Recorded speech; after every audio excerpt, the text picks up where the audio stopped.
ReZero Web Novel Volume 33, the grand finale of Arc 7 that feels like a final episode you would see on a streaming service because it finalizes very little. In fact, the last chapter was so abrupt, I was getting hyped, I was getting juicy, and then it just ended. Okay, see you in the next one, I guess.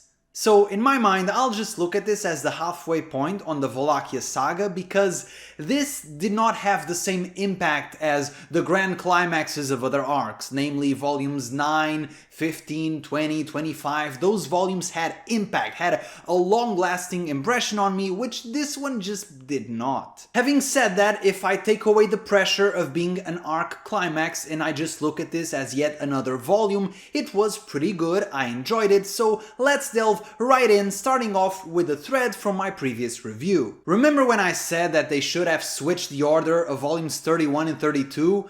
Some of you guys thought it was an interesting idea, and I think after reading this one, that aged like fine wine. One of my biggest complaints with volume 32 was that it did not properly capitalize on the hype of the previous volume. Volume 32 almost ignored our main character until the very last moment, so this betrayed my expectations as a reader, the expectations that I was led to believe from the previous volume. Volume 33 goes quickly into the Pleiades Battalion, and this was unbelievably hype. I was vibrating in my chair. We are the strongest, strongest, strongest. We are invincible, invincible, invincible. Oh, inevitable fate. Bring it on, bring it on. Ah, this was so cool, so epic to see Subaru leading the charge with his own army. The bro has his own chance. This is incredibly hype. This was the narrative payoff to the build-up we had from the Gladiator Island. This made me hard with excitement. Wait, no, hold up, let's take that back.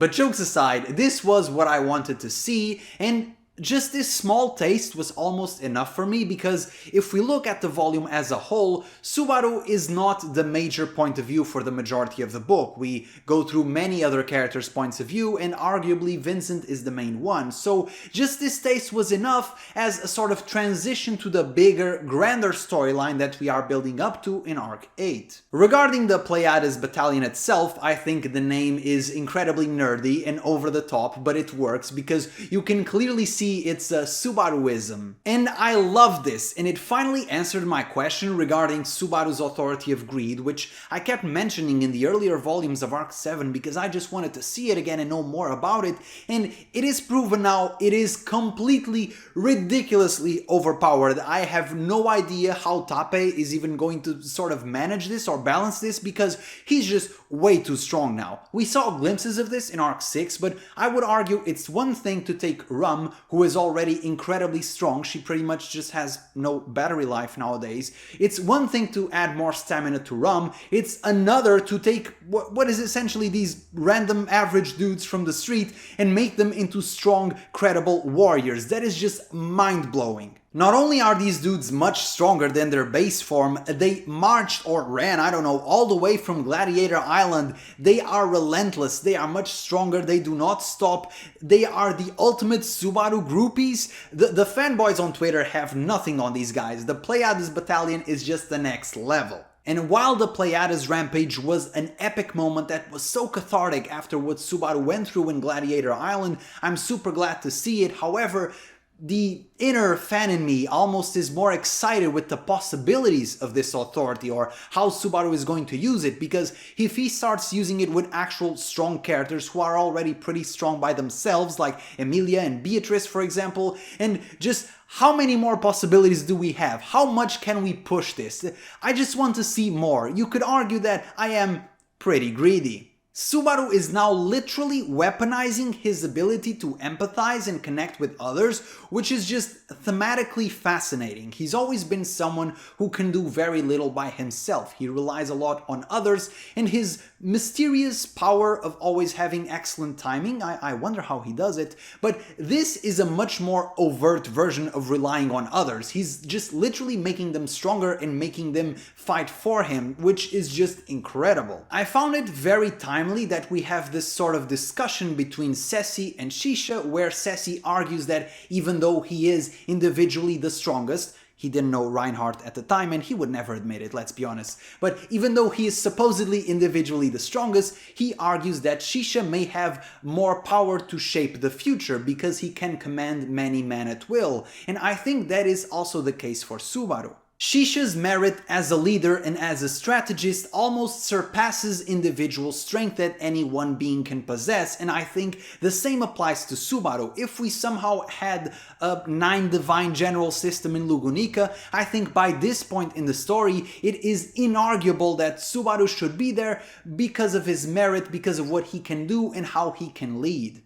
And also, let's be honest, General Subaru has a pretty nice ring to it. Another thread I want to pick up from my previous review is how I totally at random called Olbart versus Roswaal, which was super funny. And listen, I'll be honest, I browse social media, I've been to the wiki, I've read things I shouldn't, I've seen covers that I perhaps should not have seen, so you guys know that I'm not totally blind coming into this. However, I legitimately had no idea that these two would match up, and I thought that was very funny. Narratively speaking, I think it's the most obvious pairing, as it is the juiciest to have Roswaal teaming up with Garfiel, who's so hesitant and still so hostile towards him, but I will say, even though this was the most obvious one, I think there would still be some interest in a Roswaal and Emilia combo. That would be interesting as well, and also to have Roswaal helping out Otto and Petra would be quite fun as well, even though in this particular scenario, poor Todd, he would be way out of his league, and I don't want to do my goat like that, so I think this is fine. I initially mentioned Olbart as an interesting matchup because I wanted to see how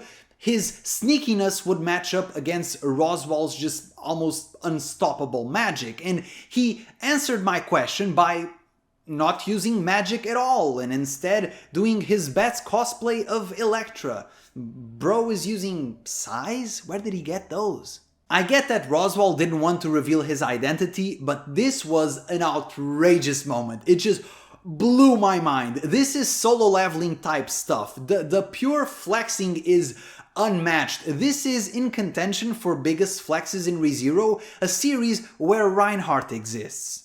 Roswaal is, number one, not using his strongest suit, magic. He's just in there banging it out like a man against what is arguably one of the strongest characters in the universe, perhaps in the top 20.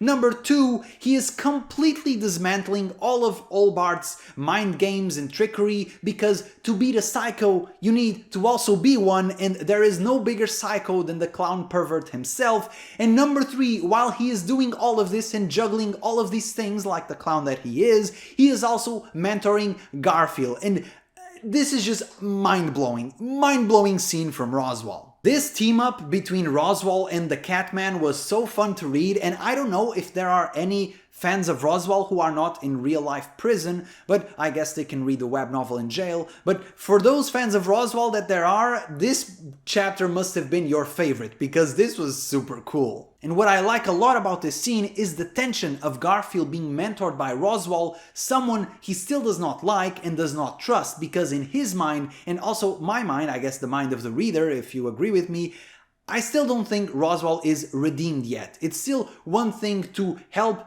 Garfiel against a common enemy, it's a completely different thing to let go of his ideals in order to help out the Emilia camp, and I do not think that he passes that test yet. I still do not trust the clown, and I don't think you should either.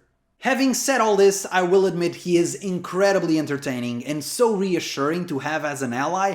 It almost makes me a bit sad, because I know that the author cannot pull the Roswaal card many times, because much like Reinhardt, he has to be used in very specific instances, otherwise there's just no narrative tension. He just, Roswaal wins, lol. But I really wish that we saw a little bit more of Roswaal, and I'm hoping that in Arc 8 he can shine a little more, because even if he's not using his full power, just his dialogue alone and his arrogant banter and the way that he pokes fun at Garfiel, he's just so incredibly fun to read. I wish to see more of him. Moving on to Emilia and her draconic opponents, I like how Emilia is gaining a lot of experience against dragons, almost like she's becoming a sort of dragon slayer, which I'm sure would never come up later in the story. It probably has no story implications, it's probably nothing. As a side note, I'd love to read an if story where Emilia is evil because she is so incredibly, absurdly overpowered, but she's just such a softie. At one point in this book, she literally deep froze Madelyn. Even Madelyn had her whole body frozen still by this unforeseeably extreme cold. Madelyn's eyes widen as her vision whited out. However, Emilia threw away her last bit of pity and focused on pouring all her power into temporarily freezing her solid. What? She can just do that to a divine general? I like how the author mentions that it took a lot out of Emilia to do that, so the reader does not assume that she's completely busted, but too late for that, she is completely ridiculous, and I just wish that she was just a bit more ruthless and a bit less of a softie and a bit more willing to use her power in an assertive fashion, because she does not need to be protected from danger. Emilia is the danger. After she one-shots Madelyn because ice is super effective against dragon, all Pokemon fans know this, she then goes to fight Mesoreia, the big dragon that has once again about the same level of dementia as my grandfather, which is what is happening with the dragons in ReZero? They are not doing well. And as much as I would have loved to see Emilia also freeze the big dragon by herself, that's pushing it a bit too much, and so she teams up with Ceci to take down the dragon. Just two chronically oblivious and overpowered characters teaming up. What could possibly go wrong? And the answer is nothing. Nothing goes wrong. They mostly just beat her up until she runs away like a coward. And it does come into question, why can Madelyn possess Mesoreia? Is it something that only she can do? Can she possess other dragons at will? Is it something specific to them? Are they related? Is Mesoreia so demented but still lucid enough to say, hey man, my brain capabilities are clearly gone, just take over if you need, which once again, in real life would be incredibly handy. And I know I've said this before, but I do have to mention again, if they ever animate Arc 7, I hope they have a budget. And I truly mean a budget, because some of these fight scenes have the potential to be generational. At one point, Emilia literally does a Frozen Unlimited Blade Works to help out Ceci, and I could almost hear the Emilia soundtrack playing in my mind. It was very epic, but I know that people who don't follow Fate have no idea what I'm talking about, so let's move on. Now let's address the elephant, or should I say the zombies in the room. As was obvious to everyone who watched my X4 review a while back, I knew about this. I know some of you guys love first time reactions, but I'm not going to pull out my best Oscar performance here like, oh, I didn't know, oh, so surprising. Because I did know, I was spoiled about this when funnily enough, when looking up Balleroy's Wikipedia page, because I wanted to check something about his name or something for the review, I don't remember, but I saw this and also I saw the cover for the volume, so I pretty much knew already. And speaking of spoilers, I have been ignoring purposefully all of the artwork and covers for these web novel reviews, because I'll talk about them when I eventually get to the light novel, whenever those come out, but what is up with the covers in Volume 7? Some of them just seem so mistimed, like they're always one volume too early. The cover for this one in particular is super egregious. It's the equivalent of making a poster for Star Wars The Empire Strikes Back, where you have father versus son. Like, what are we doing? You just gave the whole game away. Like, what is this? Don't spoil me in the cover. What is this? Anyway, I knew that Balleroy came back and that one of the main villains was Sphinx, or at least I think it's Sphinx, the one from X2. If it's not her, it's yet another Ryuzu clone, which, cool, I guess. But even though I knew the reveal was coming, I really enjoyed the way it was done. I was so curious to see how Vincent, or should I say Chisha, would go down, and for it to be at the hands of Balleroy, just so poetic, loved it. And by the way, Balleroy is super cool. I love the Dragon Rider Sniper archetype, it's just super cool. How did Julius beat this guy? Anyway, it was super fun to see him back. I really enjoyed the gradual, eerie build-up where instead of having, for example, a big zombie army in the distance, they start appearing all of a sudden in Wallachia around characters that you know, and you start wondering just where is this insidious invasion coming from. It's just super uncomfortable and super cool to see. First you have Balleroy in the sky, and then you have Lamia in the throne room once again from X5 for those of you that read the X stories, and I particularly enjoyed her interaction with the Prime Minister because even he was like, Lamia, we lost, wrap it up lady. I certainly did not expect that type of reaction from him. I expected him to be more of a social climber who does whatever he needs to do to raise his status and his position. And so for him to show the virtuousness to confront Lamia was very surprising to me and added a lot of depth to his character. There are a lot of zombies scattered throughout the capital, some even near Rem's group, which feels very claustrophobic, like there is nowhere to run, they are already here. I love this twist so much because if you weren't spoiled like me, then you would be conditioned to believe that the Great Disaster was someone or something. For example, in Volume 30, it was always sort of hinted at the Great Disaster would be a single entity, but here we can see that is incorrect. It's not a single thing, it's an event where the buried go back to living, and that is much harder to deal with. They also teased the apparently 4 Great Disasters.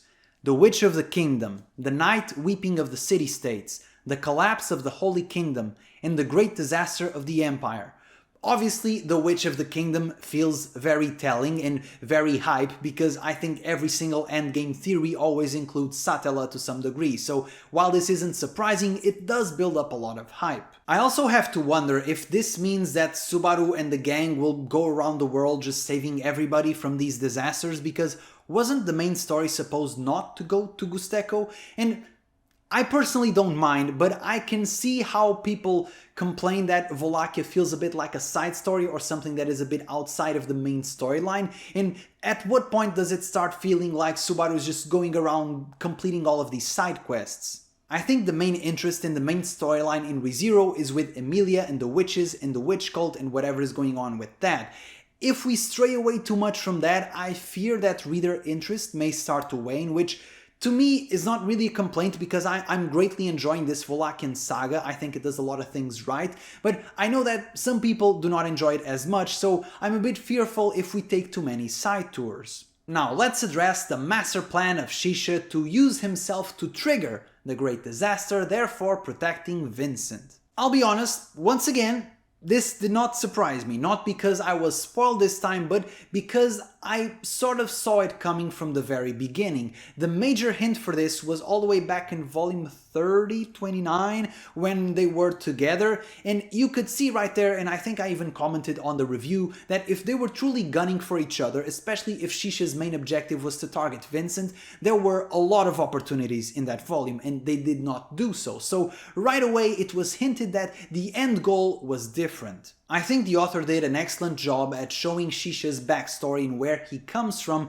However, I still think his motivations are not fully fleshed out. I am expecting to see more flashbacks from him in Arc 8 because while his past is clear to me, his endgame goal and his true motivation is not yet clear to me, so I would like to see more from him. The relationship between Vincent and Chisha is very interesting because they are both very loyal, very intelligent, and very stubborn, and in many ways, Vincent trained Chisha so well that he surpassed him. The man Vincent trained to be his successor instead orchestrated a coup and devised the plan that Vincent did not foresee to make sure he lived, a possibility he did not even consider to be possible. And I'm slightly conflicted about this because on one hand I think Vincent meeting his end here would be a very epic and memorable moment in ReZero. However, at the same time, to me, Vincent is Wallachia. He is the #1 iconic character from Wallachia. When I think of Wallachia, I think of Vincent, and so I think it would be a bit of a waste to get rid of him here. And in a way, this was the metaphorical end of Vincent Wallachia, because everything he planned for, the way he envisioned his life, it's all gone now. He must surpass his own destiny for himself, for Chisha, and for the Empire. One may even say that he has to start over from zero. And in true ReZero fashion, the peak moments are just so good. When Vincent finally unmasks and reveals himself to be the Emperor, it's just goosebumps. Heed my words, the great disaster is nigh. From here on, you shall abide by my command. I am your Emperor, Vincent Wallachia, the apex of the sword wolves of the Empire. Woo, that's so cool. I know a lot of people don't like Vincent, and he certainly has a different charm than someone like Otto, for example, who is objectively more likable, but I still enjoy Vincent a lot, and I think this turn is just what his character needed, because even though he was in a bad situation, Vincent has always felt too calm, too in control, too everything going his way, which is a flaw that he carries with his dear sister as well. And so I think this change of pace is just what his character needed to further grow. The fight between Al and Todd is once again also very good. Obviously Al cheated with his stupid ability because otherwise my GOAT would finish him off multiple times, but you know, Al needs cheating, he cannot beat my GOAT by himself. Jokes aside, the fight was very cool, and obviously the author paired up the appropriate characters, because if Roswaal or Ceci came to their help, obviously the fight would be over very quickly, and we don't want my GOAT to be done like that. This was the correct choice. I loved Petra getting a blow-in with her ray gun. She's like from Yu Yu Hakusho or something. I really enjoy that she's not just a strategist or a healer or a buffer. She's a fighter now as well, and she can do some damage in the fight. So I really enjoy that. And obviously super hilarious and super on character for Todd to simply peace out as soon as things get dangerous. Todd is a very smart and very analytical coward, and I did say that Vincent was Wallachia, and to me he is. However, to me my favorite character to come out of Arc 7 is without a doubt Todd. The dude is just so entertaining. And by the end of the book, Todd is once again with his beloved, which opens up a completely new dimension with his character, because we have seen him talk a lot about her, but this is the first time we see him interact with her. Todd is a pragmatic, selfish character that acts purely on logic. How will he handle Katya when she is clearly a liability in the middle of a zombie apocalypse? Will he discard her, just like he did with her brother, or will he actually stay with her? Does he actually love her? Is he capable of normal human emotion? I guess we'll find out, but either way, he will always be my GOAT. Once again, Arc 7 is a whole buffet of characters. There's too many of them to talk about. So many cool moments like Rum teaming up with the Shudrak, or Priscilla teasing her mother for not raising her. So let's talk about instead of the volume as a whole. Like I said at the beginning, this volume did not feel like the climactic ending to a story arc. It feels very much like a transition volume, and I understand that they didn't want to have an arc that is over 10 volumes long, a story arc that is just way too big, but in my opinion, not having read Arc 8 as of the time of this recording, I think splitting up the two arcs feels a bit goofy to me. Even though the ReZero arcs build on each other, they still have this distinct feel and this narrative cohesion of beginning, middle, and end. And here, it did not feel like that at all. I don't think this is a story arc that can stand on its own. The pacing for this one was much better. I was never really waiting to get to something or looking at the page count.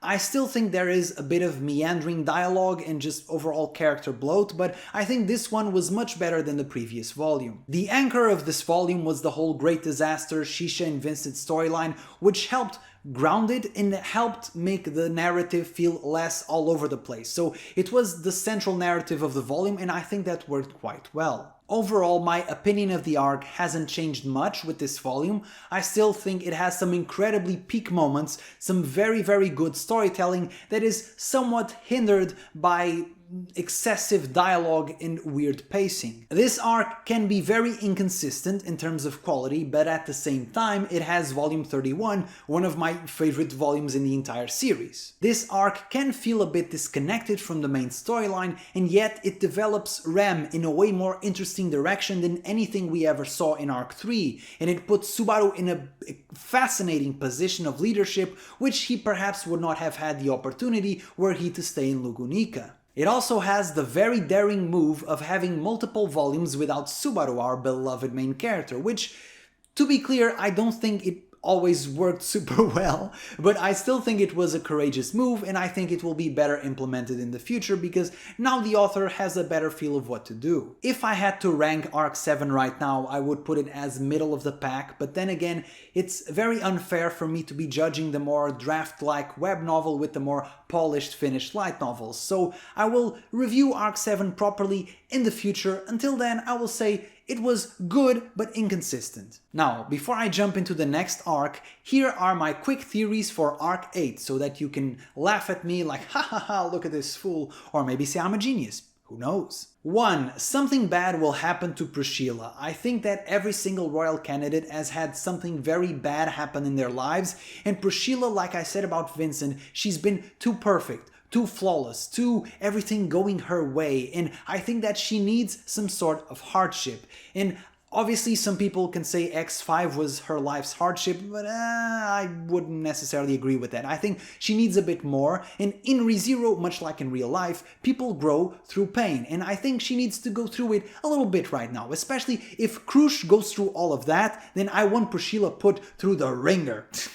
Number 2, despite what the cover for this volume may indicate, I do not think that Sphinx or the other Ryuzu clone or whoever she is will be the final villain of Arc 8. In my opinion, having read X2, I just don't think she's impactful or memorable enough or has enough gravitas to be a main arc villain. I think that you could argue there will be many mini-villains, so it sort of evens out, but even then, I just don't think that she's it. Number 3, which is my justification for number 2, I think we will be seeing the witch cult in some fashion. I still think it is very suspicious that Stride Wallachia introduced himself as the Archbishop of Pride in X6, which I haven't read, but I read the web novel version. Either way, it doesn't matter. I think we will be seeing the Archbishop of Pride, who may or may not be blood related to Vincent, and I think we will be seeing the witch cult in some fashion, which would also help tie narratively to the main story itself, so I think that will happen. Number 4, I think that Louis will go evil again, she will snap, she will regain her memories, or maybe she will just eat somebody by accident, which would be deliciously evil. Once again, you know the author is a freak. He can do that. He can do much worse. He has done much worse. So I still do not trust Louis. I do not like her. And I think she will be a villain yet again. Number 5, and this one, I don't actually believe this is happening, but I think it would be very interesting.